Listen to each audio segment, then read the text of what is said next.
كل اللي عليك اللي انت تبعتها لنا حالا، وارقام الواتس قدام منك على الشاشه، بناخدها منك باعلى الاسعار.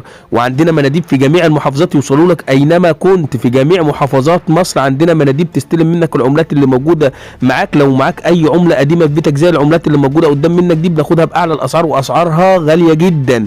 بناخدها منك وابعت لك المندوب لحد باب البيت، وارقام الواتس قدام منك على الشاشه. كل اللي عليك لو معاك اي عمله زي ديت ان انت تصورها وتبعتها لي على ارقام الواتس، وهرد عليك بسرعه وابعت لك المندوب لحد باب البيت ياخدها منك باعلى الاسعار. عندنا مناديب في جميع المحافظات يوصلوا لك اينما كنت، بنستلم بعدها بساعه. فبطلب من حضرتك ان انت تعمل لايكات كتير للفيديو ومتابعه ولايكات عشان الفيديو ده يوصل لكل الناس. لربما يكون حد معاه عمله قديمه في بيته زي العملات اللي قدام منك دي ومش عارف قيمتها، يقدر ان هو من خلال فيديوهاتنا يقدر يعرف قيمه العملات اللي معاه ويبيعها باعلى الاسعار. فبطلب من حضرتك ان انت تعمل لنا لايكات كتير ومتابعه للقناه، وتتابع كل